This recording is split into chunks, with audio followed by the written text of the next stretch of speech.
Baik, Assalamualaikum warahmatullahi wabarakatuh.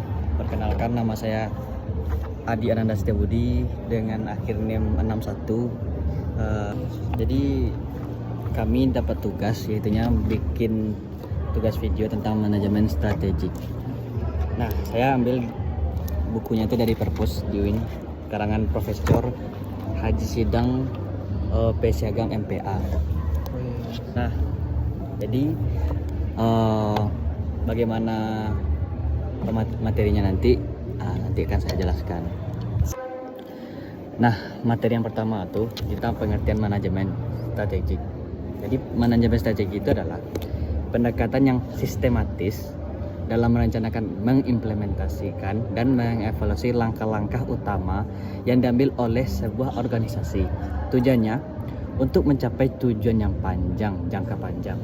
Nah, itu pengertian manajemen strategik. Tadi kan kita sudah membahas tentang materi yang pertama. Kita masuk ke materi yang kedua tentang manfaat manajemen strategi. Jadi manfaat manajemen strategi yang kedua itu ada 4. Yang mana itu yang pertama itu tentang memberikan arahan jangka panjang. Setelah itu membantu organisasi beradaptasi pada perubahan-perubahan yang akan terjadi. Setelah itu membuat suatu organisasi menjadi efektif. Setelah itu mengidentifikasi keluhan kompetitif tentang organisasi dalam lingkungan yang semakin beresiko. Nah, itu tentang materi yang kedua. Nah, manfaat-manfaat yang tadi itu bisa organisasi dapatkan dengan memanfaatkan manajemen strategi tadi dengan menggunakan ilmu-ilmu yang ada di manajemen strategi. Maka penting dalam organisasi untuk mempelajari tentang manajemen strategi itu, kawan-kawan. Oke, kita lanjut ke materi yang ketiga. Nah, setelah kita membahas yang materi kedua, kita masuk ke materi yang ketiga, yaitu tentang analisis lingkungan dan prosedurnya.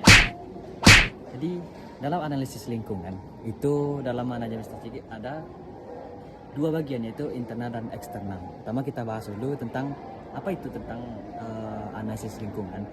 Jadi analisis lingkungan adalah proses mengidentifikasi, mengevaluasi, dan memahami faktor-faktor internal dan eksternal yang ada di dalam organisasi. Tujuannya untuk mengenali peluang atau kekurangan dalam organisasi tersebut, baik di dalam ataupun di luar.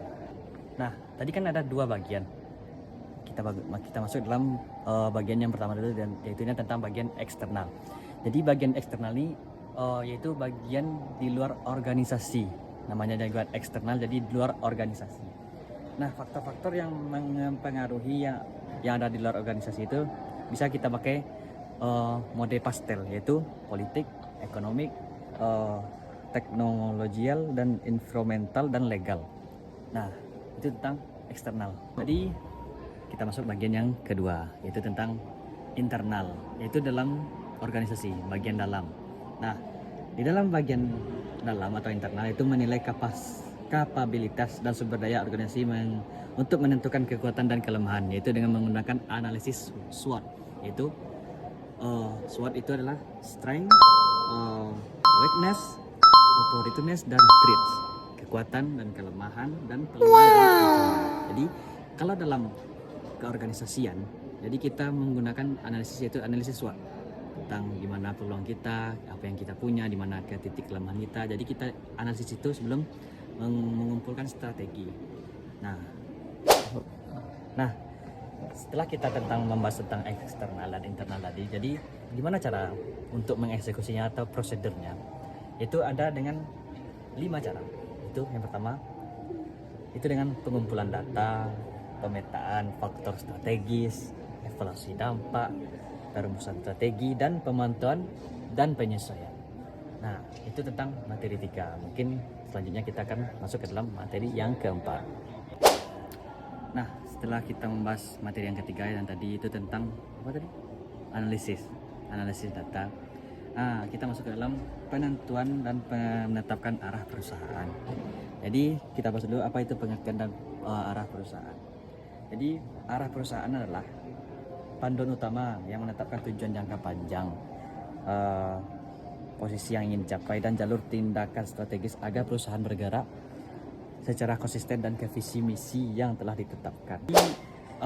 Setelah kita bahas pengertiannya, kita masuk ke dalam komponen-komponen yang ada dalam menetapkan atau menentukan arah tujuan perusahaan. Yang pertama itu tentunya adalah visi dan misi. Nah, visi dan misi ini sangat penting dalam menentukan arah atau menetapkan arah tujuan perusahaan. Setelah kita menentukan visi dan misi, itu adalah tujuannya, ada selanjutnya tentang nilai-nilai perusahaan, tujuan strategis dan sasaran. Nah, jika komponennya sudah lengkap dan data yang sudah dikumpulkan sudah lengkap, maka arah dan menetapkan tujuannya sudah pas gitu. Nah, kita masuk dalam langkah-langkah atau proses untuk menetapkan suatu arah tujuan perusahaan tersebut. Yang pertama itu adalah analisis situasi. Yang kedua adalah penyesuaian visi dan misi. Setelah kita mencari visi dan misi, selanjutnya kita adalah melakukan penyesuaian. Dan yang ketiga adalah menetapkan nilai-nilai inti dalam perusahaan tersebut. Dan yang keempat adalah formulasi tujuan strategis. Dan yang kelima adalah penentuan operasional atau yang bisa disebut KPI. Nah, jika sedahnya telah selesai, maka arah tujuan perusahaan itu telah sampai. Mantap. Nah, kita masuk kepada materi yang kelima, yaitu tentang formulasi strategi bisnis, strategi badan usaha, dan strategi fungsional. Kita bahas satu-satu. Yang pertama yaitu tentang strategi badan usaha. Jadi strategi badan usaha adalah strategi tingkat tertinggi yang fokus pada arah keseluruhan organisasi dan portofolio bisnis yang dimiliki kita. Jadi strategi ini mencakup keputusan seperti diversifikasi usaha, akuisisi dan merger, dan aliansi strategis, dan internasionalisasi, dan alokasi sumber daya. Nah, itu contohnya itulah perusahaan seperti PT Asta Internasional Tbk mengelola berbagai unit bisnis dan dari otomotif. Kita masuk ke strategi selanjutnya, itu strategi bisnis. Strategi bisnis itu mengacu pada pendekatan yang diambil oleh unit bisnis individual dalam memenangkan persaingan di pasar tertentu. Fokus utamanya adalah bagaimana menciptakan nilai untuk perusahaan tersebut yang berbeda dengan pesaing-pesaing yang ada gitu.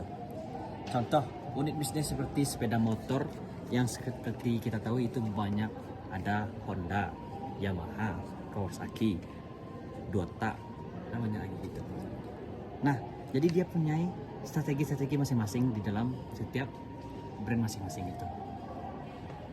Tunggu. Kita masuk ke strategi yang ketiga, yaitu strategi fungsional. Jadi strategi fungsional ini implementasi atau eksekusi dari strategi bisnis. Itu tentang merupakan implementasi bisnis di tingkat operasi atau departemen seperti pemasaran, keuangan, produksi, dan strategi ini memastikan bahwa setiap fungsi mendukung tujuan strategi unit bisnis. Contoh, strategi pemasaran yang pecah pada dialisasi promosi. Nah, gitu. Mungkin kelima selesai, kita masuk ke dalam materi yang keenam. Nah, jadi kita masuk ke dalam materi yang keenam, yaitu tentang implementasi strategi, gaya kepemimpinan strategi, dan evaluasi strategi. Nah, kita bahas dulu tentang implementasi strategi. Jadi di materi-materi sebelumnya kita sudah membahas tentang apa itu manajemen strategi, apa itu menetapkan arah tujuan, apa itu visi dan misi, apa itu pokoknya perencanaan semuanya. Nah, kita masuk dalam bagian implementasi atau eksekusi dalam materi-materi kita sebelumnya. Nah, implementasi ini itu juga mempunyai tahap-tahap. Nah, tahap-tahapnya itu dengan pengawasan dan menetapkan dan mengatur ulang strategi kembali gitu. Nah, itu kita lakukan di implementasi strategi gitu. Nah, kita masuk ke dalam yang selanjutnya tentang gaya kepemimpinan. Kita bahas dulu apa itu kepemimpinan atau leadership. Jadi leadership adalah cara seseorang untuk mempengaruhi orang lain agar mau bekerja atau bergerak atau mengikuti saran gitu. Jadi itu adalah leadership, cara seseorang untuk mempengaruhi orang lain untuk bekerja, menerima atau membuat seseorang itu bergerak gitu. Nah, di dalam gaya pimpinan itu terdapat berbagai macam gaya pimpinan. Mungkin yang umum itu ada tentang gaya kepemimpinan demokratis dan otoriter. Yang mana demokratis itu gaya kepemimpinannya itu terbuka antara bawahan dan kepemimpinan, masih dapat untuk kayak memberi pendapat atau mendengarkan saran dari bawah. Nah, yang selanjutnya itu gaya kepemimpinan otoriter. Nah, otoriter ini gaya kepemimpinan satu arah, mana dari bawah ke atas. Tidak ada gugatan atau saranan dari bawahan dari anggota. Jadi pemimpinan ini bersifat keras dan tegas gitu.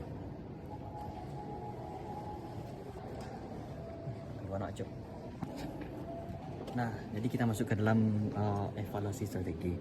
Jadi evaluasi strategi ini yaitu tentang bagaimana seseorang itu, bagaimana perusahaan itu mendata atau memastikan sejauh mana strategi atau visi dan misi itu berjalan gitu. Jadi di dalam evaluasi ini itu kita mengumpulkan data dan membackup kembali semuanya yang telah kita kerjakan. Jadi setelah evaluasi kita akan membuat strategi baru untuk biar kedepannya perusahaan ini jadi lebih baik. Mungkin saya hanya demikian. Sebelum kami tutup video materi kami juga mengucapkan terima kasih kepada Bu Usna yang telah mengaplikasikan kepada kami, yaitu tentang program Gemilang. Nah, program ini sangat membantu kami dalam memahami dan membantu tingkat baca kami dalam perkuliahan gitu. Dengan program membaca 15 menit atau 20 menit sebelum kuliah, ini sangat membantu kami untuk memahami lagi lebih dalam lagi tentang materi kuliah kami pada hari itu. Terima kasih sekali kami ucapkan kepada Ibu Usna telah melakukan program Gemilang ini, dan terima kasih juga pada Ibu telah menerangkan kepada kami tentang penggunaan aplikasi Ipusnas. Itu sangat membantu kami dalam untuk membaca. Nah, saya Adi Nandasti Budi yang akhirnya 61 pamit undur diri. Assalamualaikum warahmatullahi wabarakatuh.